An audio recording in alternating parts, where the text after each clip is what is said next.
friends. Today we are going to have a brief introduction about corporate governance and what is the most important thing about corporate governance. And we'll try to understand why this concept of corporate governance has become very significant and more focused these days. So with that particular note, we will learn what corporate governance is all about. What do you mean by corporate? Corporate is an adjective meaning of or relation to a corporation derived from the noun corporation. A corporation is an organization created or incorporated by a group of shareholders who have ownership of the corporation, who have vested a common interest, and who have agreed upon to share the profit and losses which is arising out of such an endeavor. The elected board of members or directors appoint and oversee the management of the corporation on behalf of the corporation. So here, the board of directors play a very, very important role in the functioning of the corporate entity. What do we mean by governance? The Oxford English Dictionary defines governance as an act, manner, fact, or function of governing, sway, or control. So the word has Latin origin that suggests the notion of steering. It deals with the process and system by which an organization or society operates. So these are the policies, the guidelines, and the act or the governing or the control aspects which guide a particular process to be done in a proper manner. So what do we mean by corporate governance? It's bringing both these definitions together in order to function or in order to run a business organization or a corporation in an effective and an efficient manner and in an ethical manner. So ethics is the need of the hour.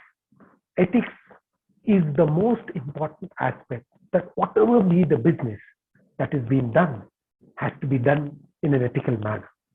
So it's a broad concept and has been defined and understood differently by different groups and at different points of time.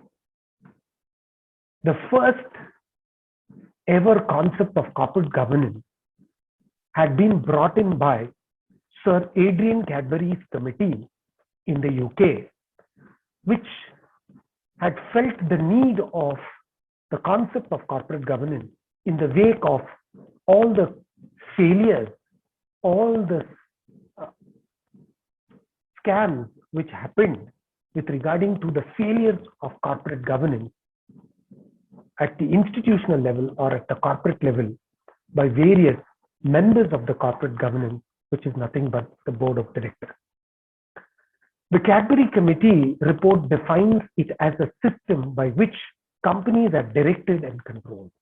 So therefore, in the wake of many corporate scams which happened, it felt that we need to instill the most important concept of ethical aspects and bring in the corporate governance in order to make sure that there is huge amount of confidence which is brought among the shareholders through the corporate governance concept and making and bringing confidence in the corporations through a proper governance in place. It is generally understood as a framework of rules, relationships, systems, and processes within and by which authority is exercised and controlled in corporation. So this acts as a guideline for functioning and making policies which brings and instills confidence in their shareholders and the customers who are dealing with the organization. The governance plays a very, very important role and governance can be applied to any type of organization, whether it is a business organization, whether it's a non-profitable organization, whether it is a government organization or any sort of firm. So we can apply these governance to any sort or any forms of business organization, starting from a sole trader, a partnership firm, a company, a local authority or a municipal corporation or a gram panchayat, the government organization, and also a non-profit organization. The framework of governance is in such a manner that it gives you a step-by-step, strategically how to deal with the entire framework of having a good governance. So the framework of corporate governance or governance is in such a way that we have a supervisory board, a committee or a team which looks into the entire functioning of the organization, an audit committee which could be an independent or a committee which is an organization committee which finds the facts of an organization. There should be an internal audit, there should be a compulsory statutory audit, and complete disclosure of information should be happening. One of the most important aspects of governance, good governance, is the three important pillars, wherein one of the pillars is transparency and disclosure. The risk management framework, how do we manage the risk, and internal control framework, which helps us to make sure that we have a good internal control system. And we also should have a very good whistleblower policy. If your governance in the organization is very good, the employees are satisfied, the employer is satisfied, therefore there's not going to be any sort of unethical practices in the organization. You will have a very good process in place wherein you can completely curb the whistleblower policy. So corporate governance and corporate management, these are the basic differences between corporate governance and corporate management. Corporate governance completely focuses on the external aspects of the business organization. Governance assumes an open system and it is completely strategy oriented. What do we mean by strategy oriented? It has a step-by-step plan process in place in order to deal with the governance aspect and concerned with where the company is going. It's an external, you could look at the facade of the organization and how the organization is behaving in the external environment, whereas corporate management is completely internal in focus. This is how we need to make the internal strengthening of an organization so that the external focus is also taken care and is in place. So therefore, corporate management focuses on internal aspects of the management, and management assumes a closed system. It is not letting the secrets outside, and it is always a task oriented and concerned with getting the company to the right place, which is also the external environment. The history of corporate governance. If you look at the history of corporate governance, around 300 BC, Kautilya, Chanakya's Arthashastra, is the oldest book on management available to the world today. It is surprising that how Chanakya in 300 BC could give a beautiful system of administration and ethical administration. This masterpiece covered a wide range of topics and also recommended that the king shall not consult with any advisor who has a vested interest in the outcome of a particular project. Establishment of an ethical code of conduct. Ethics is at the core of any corporate governance policy, a topic which has received a great deal of attention during the past few years after many scams and scandals with relating to many companies failing at the center. The great companies which started off with a great kickstart has always had the problems with regarding to these kind of scandals, and they have completely. The codification of accounting rules in one uniform system to prevent problems in translating financial data between disparate methods of accounting, a subject which the international accounting community is dealing with in terms of the conversion of accounting standards.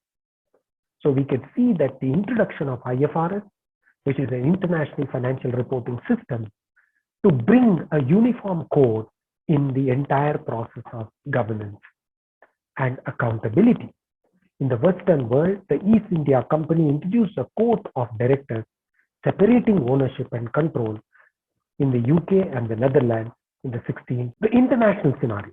Why is the concept of corporate governance? It all started off with in the 1990s in the wake of various scandals where companies like Enron, WorldCom failed in their corporate governance levels because of the corporate governance committee or the board of directors. The first ever committee to come with the corporate governance concept was in 1992, Sir Adrian Cadbury Committee from the UK, followed by the Mervyn E. King's Committee of South Africa in 94, and 1995, the Greenbury Committee in the UK, and 98, the Ample Committee in the UK, and 99, Blue Ribbon Committee in the US, and 1999, again OECD Committee, where principles of corporate governance were discussed, and 99, again CACG, principles of corporate governance in the Commonwealth, and 2003, the Derek Higgs Committee, and 2006, the Australian Stock Exchange ASX Corporate Governance Council of the Australia. This was the international scenario wherein the concept of corporate governance gained its significance and importance and has become an integral part of every business organization, wherein at the core ethics is the concept. And in the Indian scenario, in 1998, the CII, the Confederation of Indian Industry, brought in the concept of corporate governance, wherein we had seen that many companies such as Satyam and many other companies which failed due to corporate governance failure. In 1999, the Kumar Mangalam Birla Committee came out with the Corporate Governance Code, followed by Naresh Chandra Committee, where corporate audit and governance came in picture. And in 2003, the NR Narayan Murthy Committee, which became one of the most important committees, which gave the guidelines and scenario with the Indian industries on corporate governance. What are the objectives of corporate governance? Strengthen management oversight functions and accountability. Balance skills, experience, and independence on the board appropriate to the nature and extent of company operations. Establish a code to ensure integrity. Safeguard the integrity of the company reporting, risk management and internal control, disclosure of all relevant and material matters, and recognition and preservation of the needs of the shareholder. A company survives only if the corporate governance is intact. Therefore, a company can only grow if the shareholders are satisfied. The parties to corporate governance, at the top, we have the board of directors, managers, workers, shareholders, regulators, customers, suppliers, and the community. So it's a 360-degree appraisal that happens, and every stakeholder of the business has to get the benefits of the corporate governance. So the principle in developing corporate governance, I told you there are three important pillars that is very, very important for a corporate governance, and to take care the confidence of all the stakeholders. The first one is openness, which is nothing but transparency. The second one is integrity. You should have the integrity, truthfulness, disclosure, and finally the accountability. That means you should be responsible for the actions taken by the individual who is in charge of bringing in the balance between the governance. So with that, we come to the end. I just gave you a gist of what corporate governance is all about, who are the parties to corporate governance, what is the most important three pillars of corporate governance, which helps you to understand what the governance is all about. So thank you for all of you for your patience listening, and have a wonderful learning the concept of corporate governance. Thank you very much.